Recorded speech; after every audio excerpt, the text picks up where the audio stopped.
At family brunch, my daughter was told she'd have to eat in the garage. There's no space at the table, my brother said, but I saw 4 empty seats reserved for his friends. I took my daughter's hand and we left.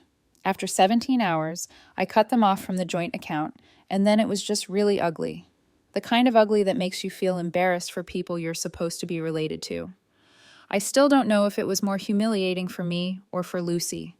All I know is I've never looked at my family the same way since. Brunch was at my brother's house, like it had been the past few years. He makes a big show of it. Perfect table settings, imported flowers, champagne flutes lined up like soldiers. It's not about family, it's about showing off. But I still went. I brought Lucy, and she was so excited. She made these little hand-painted eggs for everyone, tucked neatly into a basket. She even rehearsed what she was going to say when she gave them out. We got there early. She had on the yellow dress my mom mailed her, and I swear she looked like she walked out of a storybook. We walked in, said hi, and I noticed the place looked even more staged than usual. The table was already set, plates gleaming under the chandelier. I went to ask where we should sit, and my brother didn't even let me finish. He said there wasn't room at the table, that we could eat in the garage. I thought he was joking, but he didn't crack a smile. I looked over at the table and saw 4 empty chairs with little name cards. Jake, Ryan, Mel, Trent, his buddies. Not family, not kids. Just his drinking buddies from his rugby league. None of them were even there yet. I told him there were empty seats. He shrugged and walked off like it was out of his hands. So I took Lucy to the garage. There was a folding table next to the recycling bins and 2 metal chairs. No napkins, no cups, no silverware, just a stack of paper plates and a serving tray with cold quiche. Lucy asked if we'd done something wrong. She's 8. She doesn't ask questions like that unless she feels something's deeply off. I didn't say anything. I just picked up her basket, took her hand, and we walked straight back out. No scene, no goodbyes. We got in the car, and she cried the whole way home. I didn't say a word. 17 hours later, I opened our joint account, the one tied to the family trust. I moved my half into a private fund, changed the access permissions, and locked him out of every shared asset we had. I didn't tell anyone. I didn't need to. He texted me that night, said he didn't know what came over him, that the seats had just been for the guys and it was all a misunderstanding. Said we should talk. But I was already making a list of everything else I was going to take back. Once something cracks like that, it doesn't go back to the way it was. You start seeing all the other fractures that had always been there. Things you ignored, things you made excuses for. But once you let yourself really look, it's all you can see. I didn't stop at the joint account. That was just step 1. The next morning, while Lucy was still sleeping, I made coffee, sat at the dining table, and started listing everything I shared with my brother, financial, legal, or otherwise. I had forgotten how much there was. The rental property we bought together 10 years ago, the brokerage accounts our father set up for us, the tax shelters, the lake house in Vermont, even the landscaping business he technically ran, but I quietly funded when it almost collapsed during COVID. I sent emails, made phone calls, asked for meetings, all of it under the radar. Calm, efficient, surgical. The kind of quiet people don't notice until it's too late. By Monday, I had pulled my name off the lease agreement for the property and sent over paperwork for the profit split buyout. Our lawyer, Jeremy, looked confused, but professional. He said he'd loop my brother in soon. I told him to wait until the check cleared. I wanted clean lines and 0 loopholes. By Tuesday, the financial advisor we both used was on a video call with me, looking visibly uncomfortable. He asked if I wanted to schedule a joint meeting to talk things through. I said no. That's when the calls started. My brother, his wife, my mother. They were all circling the same drain, asking if I could explain what was happening, what they did wrong, why I was reacting this way. As if Lucy eating next to an oil can wasn't reason enough. By Wednesday, I got a knock on my door. A delivery guy holding a vase full of peonies, my favorite. I opened the card before I even brought them inside. I screwed up. Please let me make it right. You and Lucy mean everything. There was a version of me, maybe 2 years ago, who would have cried reading that, who would have taken a deep breath and called him back and told him it was okay. That version of me died in the garage. I waited a few hours before texting him back, said I appreciated the flowers, that I just needed space to cool down, that I wasn't going to do anything drastic. He responded within 3 minutes, called me twice, sent a voice message I didn't even open. The next morning, while he probably sat sipping coffee, feeling like things were smoothing over, I met with a separate attorney, a specialist in asset reallocation and internal audits for private family businesses. I gave her a full rundown and told her I wanted to cleanly extract myself from everything that had his name on it. We got to work that afternoon. I let him think he was getting somewhere. I told him I was thinking things over. He sent a thumbs up emoji and said he was really glad we were on the same page.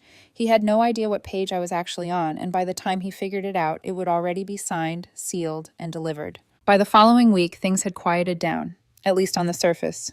My brother stopped calling. The texts slowed to a trickle. I knew what that meant. He thought the storm had passed, that I'd gotten it out of my system and would be back to playing the beautiful sister who always kept the business running behind the scenes. He had no idea I'd already signed the withdrawal papers for the Vermont house. The trust my dad left for both of us, one of the only things that actually mattered long term, was being restructured. And I was pushing through an audit to prove he'd been skimming more than he reported. Nothing illegal, just lazy. Like brunch chairs were more valuable than blood. I got an email from his assistant on Thursday asking if I could still make our quarterly meeting for the landscaping business. Said he'd penciled it in at the usual cafe. That's when it hit me. He really believed nothing had changed, or maybe he was testing me. I showed up just to see how far he'd go with it. He was already sitting there when I arrived, 2 coffees on the table. He smiled like none of it had happened, told me I looked tired, said he missed Lucy and asked how she was doing, if she was still painting her little eggs. I just nodded. Then he launched into numbers, revenue forecasts, spring promotions. I listened. I didn't interrupt. I let him talk himself into a false sense of security. He thought I was being quiet because I was forgiving. I was being quiet because I wanted him to keep going. Toward the end, he leaned in and said he was glad we talked, that he'd been thinking a lot about family lately, that he wanted things to go back to normal. I told him that sounded nice. I even smiled. He paid the check and walked me to my car, said we should have a cookout soon, just us and the kids. That night, I forwarded the full audit report to our lawyer. I flagged 3 sections for concern: unreported cash transactions, irregular payroll entries, and a pattern of using the business card for what looked like personal dinners. 2 days later, I canceled the landscaping company's automatic payments from the business credit account I controlled, the ones that paid for fertilizer, mower maintenance, and payroll, the ones he assumed would just keep running. He called that same afternoon. Voicemail. Hey, Lauren, I think something's up with the account. We're showing some flags on the vendor portal. Can you check when you get a sec? That was the echo I'd been waiting for. Confusion.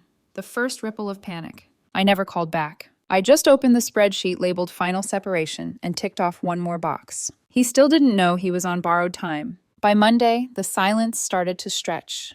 He must have noticed the vendors weren't being paid, but maybe he assumed it was just a glitch. I didn't care what he assumed.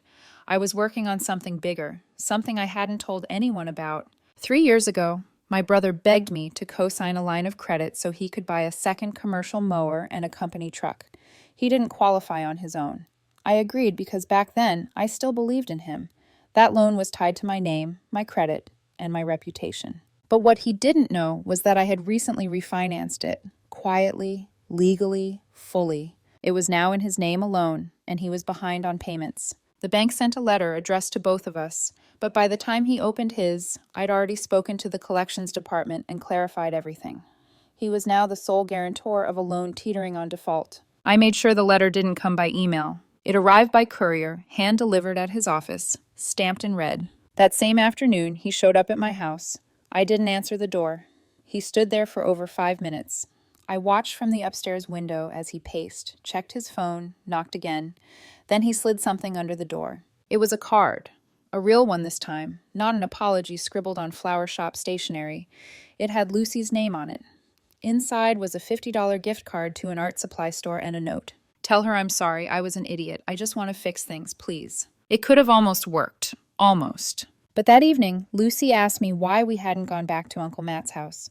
I told her the truth in the simplest way I could. Some people think they can treat others badly and then use gifts to cover it up. She didn't say anything for a while. Then she went to her room and painted a little sign. It said, "You don't need a table. You need manners." I didn't show it to him, I kept it on the fridge. The next unexpected piece fell into place a few days later. My cousin Danielle called. She was on the board of a small community foundation that provided grants to local businesses, mostly for eco projects and community landscaping. She said she had just received a panicked email from Matt. He was trying to secure emergency funding because a key investor had suddenly pulled out and payroll was about to bounce. She didn't know that investor was me. She said it seemed out of character, that Matt had been boasting about growth just last month. She asked if I thought he was okay. I told her he was fine. What I didn't tell her was that I'd also submitted a tip to the foundation's ethics board anonymously about how he'd been redirecting funds meant for community gardens to upgrade equipment at private residences. I didn't expect them to act on it. But the next morning, I got a text from Danielle. You were right, it's all unraveling. By the time he realized what was happening, it was already too late to stop any of it. The grant committee froze his pending application, citing concerns over inconsistent documentation. That was the official term. The real problem was that I'd included screenshots of invoices and photos of private landscaping jobs with timestamps that matched dates he'd billed the foundation for public beautification. He called my mom in a panic, said someone was out to get him, that he was being sabotaged. She called me 3 times that day, left voicemails saying I needed to let go of whatever grudge I was holding. I didn't answer. She didn't know the half of it. That weekend, Matt's wife showed up at my door. She was holding a gift bag. Inside was a baby blue envelope with a note that said, "We miss you. Let's start over." And then underneath that, in a different handwriting, a single sentence, "Lucy deserves her family back." I almost laughed. They really thought Lucy was the weakness. She was the reason I'd held my tongue for so long. But now she was the reason I wasn't going to stop. I told her I'd think about it. I thanked her for coming. I even gave her a hug goodbye. She left looking relieved. The next day, I called the insurance company that handled the general liability policy for the landscaping business. Told them I was a former partner who'd like to review any claims filed in the last fiscal year. It took 2 phone calls, but I got the documents. There were 4 small claims for property damage. All settled quickly, nothing major, until I looked closer. 2 of the signatures on those settlements were forged. I recognized the handwriting immediately. I'd seen it on birthday cards my brother wrote when we were kids. He'd been faking sign-offs to avoid hikes in the premium. I packaged it all up, the claims, the grant misuse, the restructuring documents. I sent it all to our attorney with a short message. Make it official, full withdrawal, no mediation. That same evening, Lucy handed me her latest painting. It was a simple scene, a table in a field, every seat full, and in the corner, a figure walking away with a child holding a basket. She said it was us. I asked where we were going. She said, "Somewhere nicer." I didn't reply. I just folded the painting, slipped it into an envelope, and mailed it to my brother with no return address. Just one sentence written on the back. There was always room. You just chose not to see it. I knew the exact moment it all collapsed. My phone buzzed with a string of notifications. 3 missed calls, a dozen texts, and a voicemail so long it got cut off halfway through. Then silence. Not just the kind that comes from someone giving up, but the kind that feels like a building right after it's been condemned. That morning, the final documents went through. The business bank froze the primary account pending internal restructuring. Payroll bounced. Equipment rentals flagged for non-payment. One of the trucks, the new one he got through the loan I refinanced behind his back, got repossessed from the office parking lot in front of 2 clients. He tried to log into our brokerage account. He was locked out. He tried to access the shared documents for the real estate partnerships. Locked out. Even the shared Dropbox folder he used for contracts and invoices. Gone. I received one last email from him. No greeting. No punctuation. "What are you doing, Lauren? You're killing everything." I didn't reply. 2 days later, he showed up at Lucy's school. He wasn't allowed inside, but he waited out front. Lucy didn't see him. Thank God. One of the other parents called me. Said some guy had been standing by the fence, asking if they'd seen his niece. I called the school. They filed a report and flagged his name. The next morning, I had a temporary no-contact order filed with the help of my attorney. It included Lucy. That was when he finally stopped trying to fix things. He started trying to survive. He reached out to mutual friends trying to build a new narrative.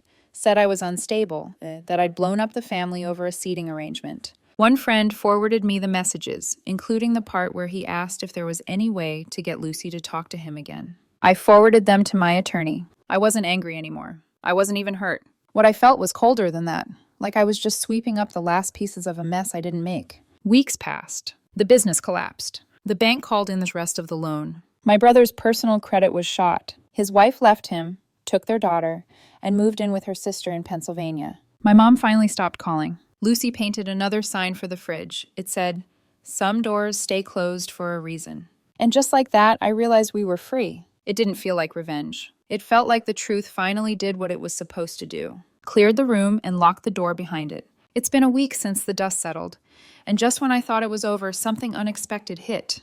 A final blow none of us saw coming. I was in the kitchen packing Lucy's lunch for the first day of summer camp when my phone pinged. Not a call. An unfamiliar number. Texted map coordinates.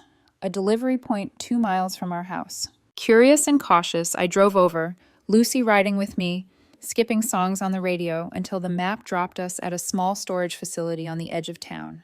The kind with sliding metal doors and dusty rows. I rented a unit for a day. Inside, under a tarp, were 2 things. The old love seat I'd given him years ago, and our childhood photo albums. Torn and half-soaked, pages ripped out, coffee stained, edges singed. A message was scratched into the wood of the love seat arm. She'd never sit on our bench. Lucy looked at me confused. I hugged her tight and told her it was time to leave. I didn't stick around to see if anyone followed. Back home, I called her a lawyer. This time it wasn't about finances. It was trespass, property damage, emotional harassment. She filed another restraining order, this one specific to intentional emotional harm. Copies went to the sheriff, the local school, and the storage facility. Meanwhile, Lucy took the love seat cushion outside and stapled a canvas over it. With fabric paint, she wrote, "Some old things don't belong in our story." Then she painted daisies around it. She brought me the cushion and the canvas and said, "Can we leave the love seat there, but with our sign?" I nodded. We drove back to the storage place, rented the space for another month, and placed the cushion on the love seat inside. I emailed the facility rules we'd reserved. That night, I slept better than I had in months, because I knew no matter what he tried, he couldn't reach us anymore. Lucy is smiling again, painting again. I signed her up for community art classes she's been begging to join. And every time I step back and watch her, I remember why I did it. Not for revenge, but for her, and for us. This story isn't about winning. It's about closing off the parts of life that hurt you and walking away with the truth.